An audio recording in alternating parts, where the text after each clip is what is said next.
Hey everyone, I'm Anna Drake Warshaw with the University Innovation Alliance, and I am here talking with Lindsey Knock. She is an online adult student in hospitality management at the University of Central Florida, and she's agreed to share her advice with us about being a successful online learner and also being a mom and how to juggle a lot at a pretty crazy time. She's got some really insightful thoughts to share. So, Lindsey, thanks so much for taking the time to talk to us.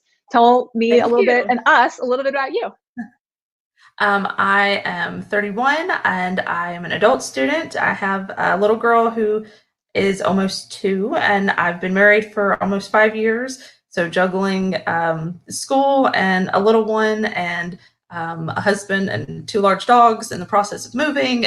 So, we've got a lot going on in our lives right now, but I'm happy that I was able to continue on with school, even being in a different state, and just trying to make it through that last final this week.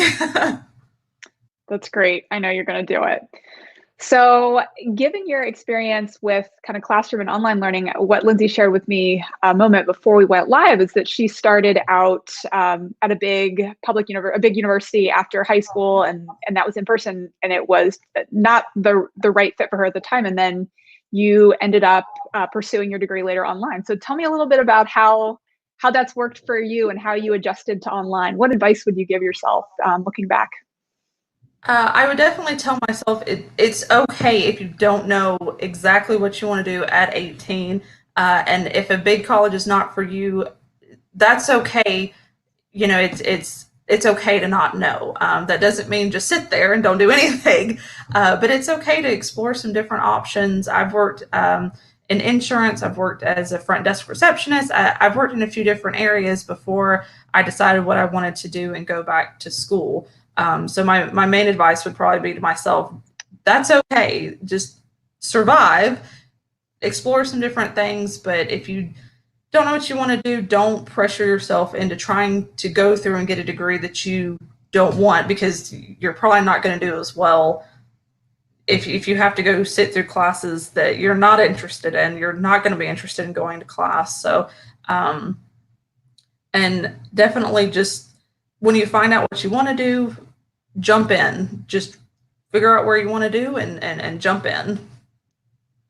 And when you started learning online instead of in person, what was that experience like? And how did you figure that out? What was hard at first and how did you adapt?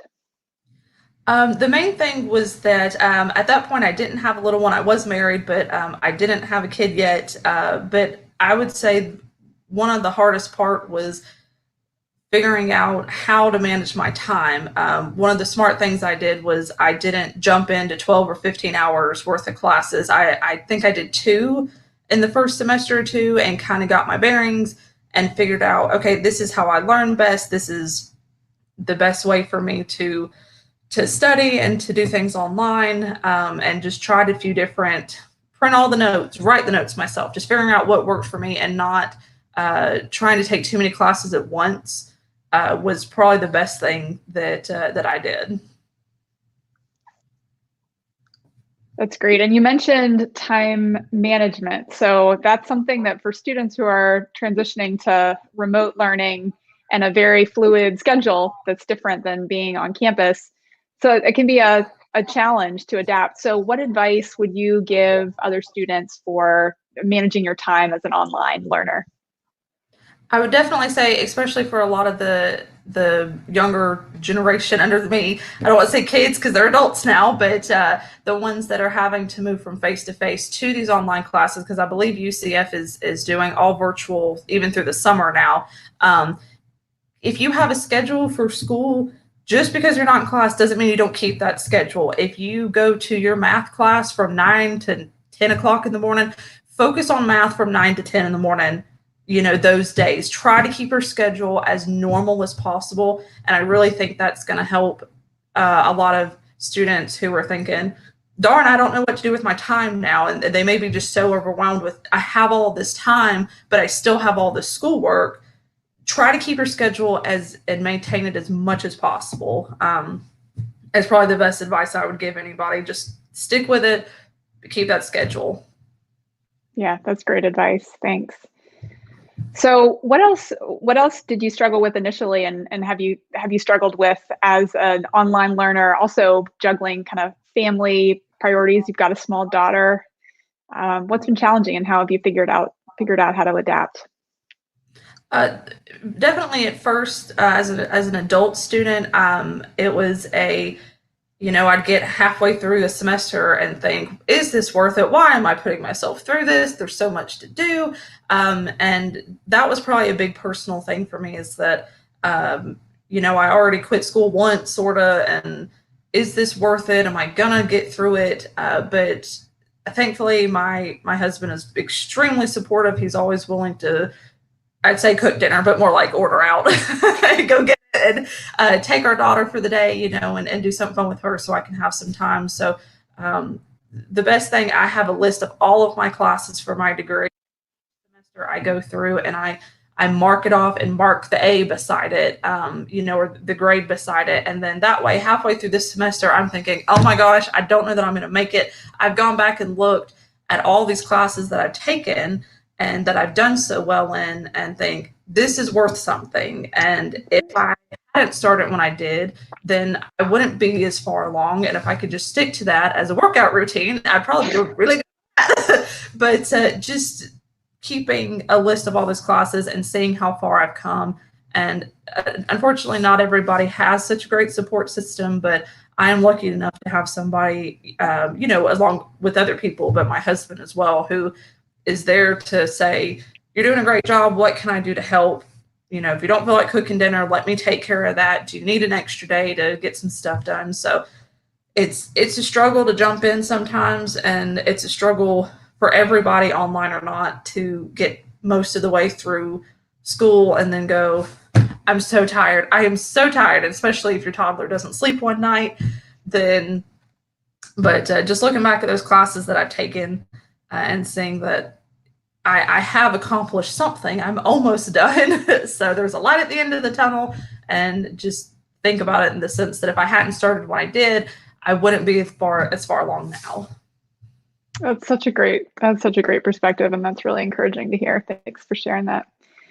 So, from your current perspective now, I know you're involved in a student group at UCF, and you're hearing from others about the experience they're having, which is perhaps more disrupted in some ways physically than yours, because you've already been learning online and you're actually in Alabama now. So, what are you hearing from your peers and about what's challenging, and what advice are you giving them to be helpful? I would say that through our online advisory board that I'm part of, the online students, the people like me who have already been online, a lot of us are finding it hard to find internship opportunities. When you are in Orlando, there's Disney, there's Universal, there's Hilton. There's tons of opportunities for hospitality and even other areas. But when you're not so close to all that, finding an internship has been the biggest thing that we've talked about. So uh, my hope is that by somebody hearing it, people, Amazon, Lockheed Martin, Google, places like that will say, hey, let's try to get some of these people who already have some work experience like I do, and figure out if we can do something for an internship that's remote or something like that, to help out the people who know how to remote and work remotely through classes, or if they've already worked remotely before. I feel like that's something that companies are underutilizing, and it really can be used to their advantage if they can find the right people, and people who are taking online classes and know how to work and manage their time. Those are the people you want to go after, but they may not really understand or realize that those people are out there. So that's one big thing, just kind of the general public that we need. And I know a lot of the students now are worried about, what's going on in the world, and do I continue on? Do I try to take a class in person? Should I take an online class? What if I can't do it? Just utilize your professors, is the biggest thing that I would tell a lot of the students, especially if they're transitioning to the online, is that just because they're not face to face, most of the teachers want to know something about you. Use the inbox, use the email that they give you. introduce yourself, ask questions about assignments and tests. And I check in with my professors every couple of weeks through email just to make sure that I'm doing things correctly. And at the end of the semester, I always email them and say, is there anything else that I'm missing that needs to be done? This is, I enjoyed your class. Is just check in with them because they want to hear from you. And then if you need something later on, the teacher's not wondering, who are you? Because they have a ton of students that they're interacting with. So if you have interacted with them a few times, they may say, oh yeah, she's the girl who lives in Alabama. That's right. She's got a daughter. Let me, respond in a way that I understand that. So utilize your teachers. Don't forget to interact with them just because you're not face to face.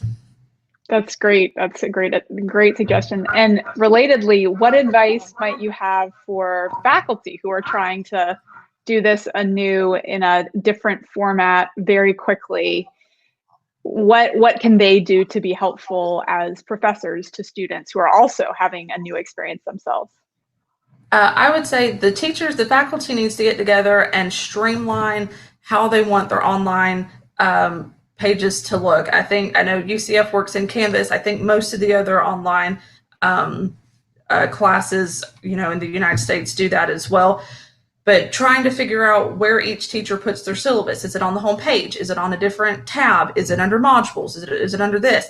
That's so confusing, especially for kids who are coming in and they're not overly positive how to work the Canvas system. So my suggestion would be, as a whole, the faculty needs to get together and say, okay, syllabus needs to be on the home page. Your files and modules, your PowerPoints need to be under the module button. It needs to be more streamlined to keep kids or students from having to stress about finding things constantly on 4 different pages for 4 different classes.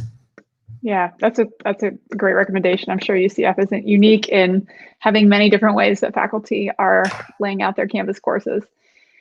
So I guess the last thing I'm curious about is just, do you have any advice to parents, student parents who are navigating this time? I'm not one, and I neither a student nor a parent, but I just really admire those who are trying to figure it out and also feel a lot of empathy. So you're doing both. Do you have any tips? If you've got a kid and you're thinking about going to school, just do it. Just do it. There's so many resources for financial aid for parents, and for there's no reason for people not to be able to go to school now. There's so many financial options for people, and sometimes it doesn't even have to be paid back. So if you're thinking about it, contact a school that you're thinking about and say, hey, I'm new at this. I have a kid. I've got to do something online, but I want to better, I want to better myself and learn things. Who do I talk to? Don't be afraid to ask, who do I talk to? And get to the right person and then say, I need you to walk me through this step by step, and then commit to it. If you have family nearby, discuss with them, can we work out something, for you to help me a little bit with childcare? Or most people will gladly help someone out if they know they're trying to better themselves. Or personally, I think they will. So my biggest thing is, if you're a parent, you want to go back to school, if you're thinking about it, there's a lot of options. So just contact the university that you're thinking of, and just keep going until you find the right person who will stick with you and walk you through step by step. When I was on campus at UCF, I had an advisor, and she was great. She'd let me bring the baby to advising sessions. I mean, she didn't care. She wanted me in there and she wanted to go over things with me. She's the one who actually said, here's the online program. Let me help you get into it. So find someone you can confide in the university and trust, and stay with them, and just go for it. There's a lot of resources. So just, if you're thinking about it, go do it. That's great. Thanks so much, Lindsey. We are so grateful for you taking the time to talk and share with students and administrators and all the folks listening live and who'll watch later. So best of luck to you as you wrap up the semester, and hope that you and your family are well at this crazy time, but sounds like you are navigating it really well. Thank you so much. All right, take care. Thanks everybody for watching. Feel free to comment at us and we'll follow back up via Facebook or Twitter, and we'll be back with more to talk to you about soon.